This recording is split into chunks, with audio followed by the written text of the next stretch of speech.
Something incredible is happening on the global energy market, and it's not good news. The world's economy is starting to choke, caught in an energy crisis like we've never seen.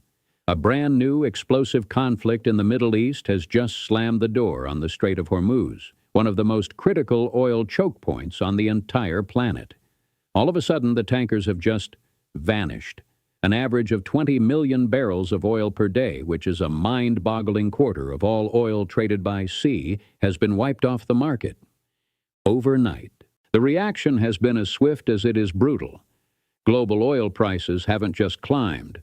They've launched into orbit, blowing past the dreaded $100 mark to hit $120 a barrel, a price that threatens to throw the entire world into a deep, painful recession. Panic is starting to set in everywhere from Washington to Tokyo. In a desperate move to calm the frantic markets, the International Energy Agency, the IEA, announced the largest coordinated release of emergency oil reserves in its history, a massive 400 million barrels. But even that is being seen as a temporary fix, like putting a Band-Aid on a gaping wound. But just as the United States and other world powers were digging in for a long and painful economic winter, a stunning announcement from a totally unexpected place changed everything. What Canada just said about its oil hasn't just shocked the world. It's about to completely redraw the global balance of power.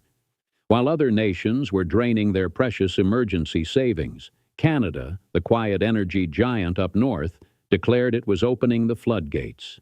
To really get your head around the scale of Canada's announcement, you first need to understand the catastrophe that just unfolded. The Strait of Hormuz isn't just a strip of water between Iran and Oman. It's the jugular vein of the global economy. Picture a tiny, 21-mile-wide choke point that nearly a quarter of all the world's seaborne oil has to squeeze through. Every single day, a non-stop parade of supertankers navigates this narrow channel, carrying the lifeblood of industry to every corner of the globe. A whopping 84% of that oil is headed for the hungry economies of Asia. We're talking China, India, Japan, and South Korea, making them incredibly vulnerable to any disruption.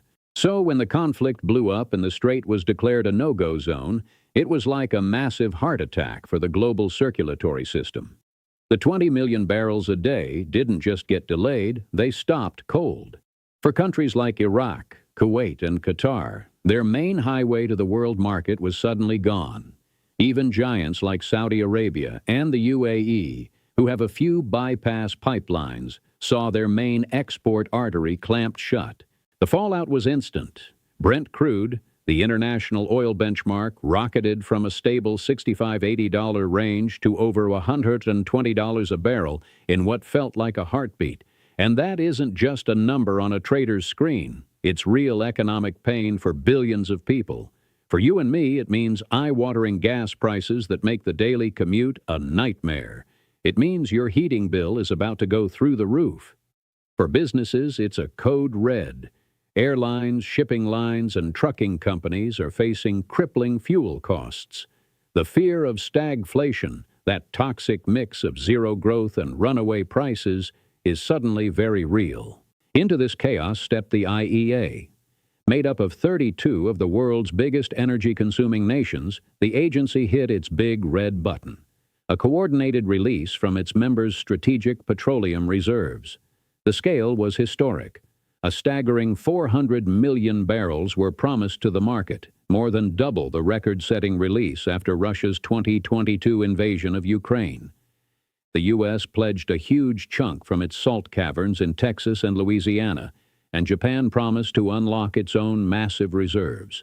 It was a powerful show of unity, but experts knew the truth. It was a stopgap, not a solution. 400 million barrels sounds like a lot, but when the market is short, 20 million barrels every single day, you can measure that emergency supply in weeks, not months. It buys time, but it doesn't fix the fundamental problem. And in the middle of all this, one country was in a very unique spot. Canada, a member of the IEA and the G7, was the only one that didn't have a strategic petroleum reserve. As a major net oil exporter, its duty to the IEA was simply to keep pumping. While everyone else was draining their savings, Canada was still producing, and it was from Ottawa that the real shockwave was about to come. On March 11th, with markets dangling over a cliff, Canada's Minister of Natural Resources, Tim Hodgson, stepped up to the microphones. The world was expecting a few nice words of solidarity, maybe a vague promise to help out. What they got instead was a declaration that sent tremors through the entire energy world. Hodgson announced that Canada would do its part, not by tapping reserves it didn't have, but by contributing an initial 23.6 million barrels of new production to the IEA's collective action. But more importantly, he laid out a concrete, three-part emergency plan to unleash the full power of Canada's energy sector. This wasn't just talk, it was a battle plan. First, Canada asked its oil sands operators to delay all non-essential planned maintenance. Now, in the complex world of oil production, downtime for maintenance is a carefully planned event. But by postponing this work, companies could squeeze out every last drop of oil, pushing their facilities to run non-stop at peak capacity. It was a high-stakes move, trading future risks for immediate, desperately needed barrels. Second, Hodgson revealed the government was talking with producers to temporarily push output beyond their official capacity. Canadian producers were already running at near-record levels, but this was a call to go into overdrive, to push their systems to their absolute engineering limits for a short, critical time. It was a signal that Canada was treating this global crisis like a national emergency. The third part of the plan was a strategic shuffle of its own energy logistics. The government urged Canadian refineries that normally use imported crude to switch and prioritize domestic oil instead. This was a brilliant move. By using its own oil to meet its own needs, Canada would free up even more Canadian crude that could be exported to a world starving for energy. Together, this strategy was one of the boldest interventions by a single nation in the history of oil markets. The IEA's release was a one-time shot. Canada was promising a sustained surge of new energy from one of the most stable democracies on Earth. The announcement, later backed by Prime Minister Mark Carney, was a statement that Canada was no longer just a passive giant. It was stepping up, ready to use its immense energy power to stabilize the world economy. And the world, especially Washington, was in absolute shock. So, how is this even possible? How can one country so confidently promise to backstop the entire global market? The answer is buried deep under the vast forests of northern Alberta. For decades, Canada was known for its conventional oil wells, but the real source of its power is the oil sands. Canada holds the world's fourth largest proven oil reserves, a colossal 163 to 171 billion barrels. To give you some perspective, that's more oil than Iran, Iraq, and the UAE combined. And over 97% of it is in the Athabasca, Peace River, and Cold Lake oil sands deposits. This isn't the light, sweet crude that gushes out of the desert. It's bitumen, a thick, heavy form of oil mixed with sand and clay. For most of the 20th century, getting this stuff out of the ground was seen as too difficult and expensive. But through decades of relentless Canadian innovation, engineers perfected the methods to unlock this treasure. Using advanced mining for shallow deposits and incredible in-situ methods like steam-assisted gravity drainage, SAGD, for the deeper stuff, Canada cracked the code.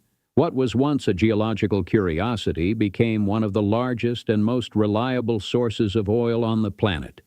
Even before this crisis hit, Canada was already the fourth largest oil producer in the world, pumping out nearly 6 million barrels of oil every single day.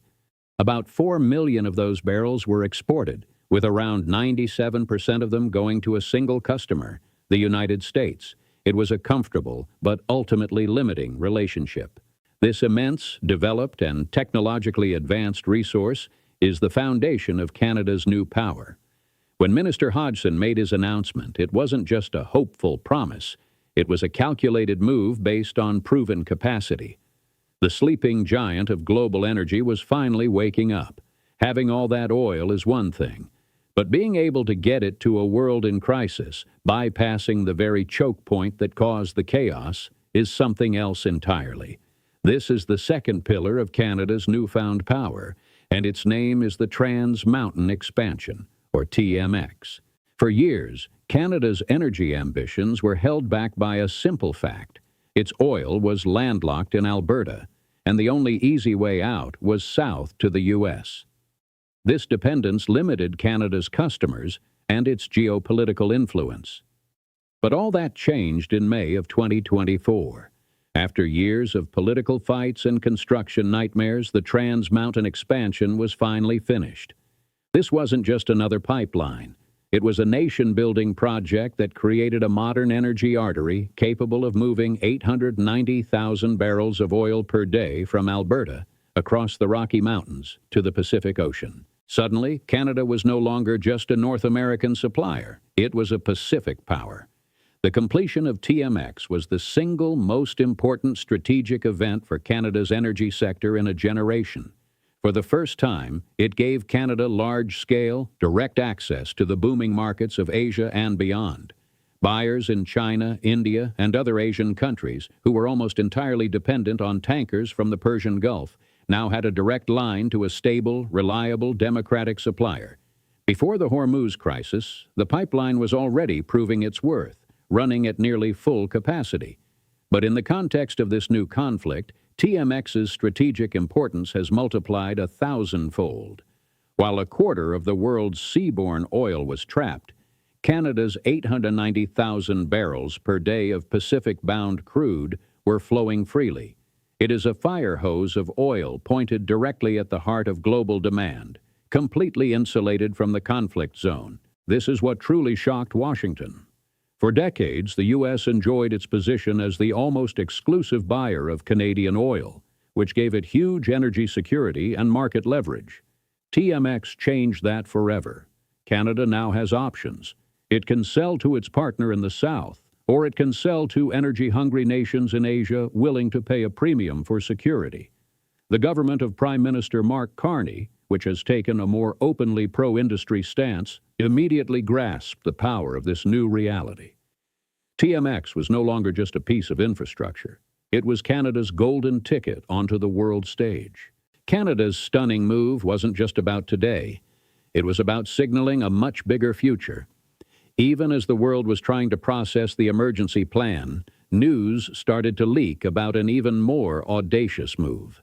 The Canadian government was throwing its full weight behind a plan to fast-track a new world-class pipeline to the Pacific, the Northwest Corridor. This project, which had been talked about for years, would be an entirely new pipeline system, potentially carrying over 1 million barrels per day from Alberta to a deep-water port on the northwest coast of British Columbia. And unlike past proposals that stalled, this new vision was being built from the ground up with Indigenous co-ownership as a core principle. Normally, a project this huge would take the better part of a decade to get through all the red tape, but these aren't normal times. Citing the global energy emergency, Prime Minister Carney's government made it clear it would use every tool available to fast-track projects of national interest.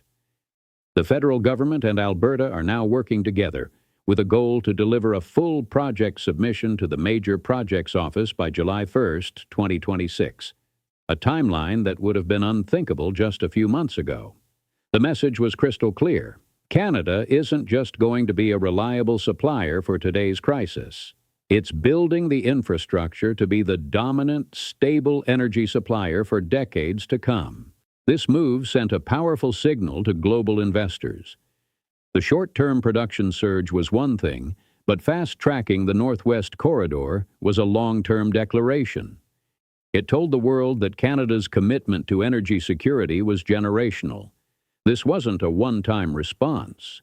It was the opening move in a grand strategy to permanently reroute global energy flows, with Canada right at the center. The aftershocks from Canada's announcements are now ripping through the halls of power across the globe, redrawing the world's energy map in real time. For the United States, the reaction is a mix of relief and anxiety. On the one hand, a surge of Canadian oil helps stop prices from spiraling out of control, which is a lifeline for the American economy. But under that relief is a deep strategic unease. For decades, Washington was the primary gatekeeper for Canadian crude. TMX, the emergency surge, and now the fast-tracking of a second Pacific pipeline have completely erased that leverage. Canada is no longer a captive supplier. It's a free agent on the world market. For the energy-hungry nations of Asia, it's a different story. Countries like Japan, South Korea, and India, all heavily dependent on oil from the Strait of Hormuz, have just been handed a golden opportunity to de-risk their economies. Canada is everything they could want in an energy partner. Huge reserves, a stable democracy, and now a secure direct shipping route that bypasses the world's most dangerous choke points. Reports are already flying about diplomatic and commercial delegations from Asia heading to Ottawa and Calgary, eager to sign long-term supply deals. In Europe, the reaction is pure praise. Having just gone through their own energy crisis with Russia, European leaders see Canada's decisive action as a textbook example of how a responsible democratic ally acts. They see a fellow G7 nation stepping up to prevent a global economic meltdown, reinforcing the strength of the Western alliance. And what about the traditional oil titans, OPEC and Russia? The sound you hear from Riyadh and Moscow is stunned silence. Their entire geopolitical strategy often relies on their ability to control the supply and price of oil. Canada's move is a direct challenge to that power. By injecting a massive new supply of non-OPEC oil from a politically stable source, Canada is weakening their ability to manipulate the market. They are watching a new energy superpower emerge, one that doesn't play by their rules. The crisis that started in the Middle East has triggered a tectonic shift in the global energy landscape. When the Strait of Hormuz was cut off and the world began to panic, the old energy order was shattered. But what people will remember from this time is not the crisis itself, but the response from an unexpected place. Canada, long seen as a quiet secondary producer, seized the moment. The government's stunning three-part strategy to surge production was a masterclass in using national strength in a moment of global need. And it wasn't an empty promise. It was backed by the raw power of the world's fourth-largest oil reserves and made possible by a critical piece of infrastructure, the Trans Mountain Pipeline. TMX gave Canada the one thing it always lacked: a direct high-capacity route to the Pacific, allowing it to supply a world desperate for energy. The global shock has been profound. The United States, once Canada's gatekeeper, is now just one of many customers. Asian nations are rushing to secure deals with their new, stable partner. And OPEC and Russia are watching their dominance of the energy markets being challenged by a formidable new democratic power. The world has been put on notice. The emergency may pass, but the change is permanent. Through a combination of geology, technology, and bold political will, Canada has irrevocably altered the world's energy equation. What Canada just said about its oil didn't just shock the world. It announced the arrival of a new energy superpower. If you want to stay ahead of the curve on the huge geopolitical and economic shifts shaping our world, make sure you subscribe to this channel and hit that notification bell. The map is changing, and we'll be here to give you the coordinates.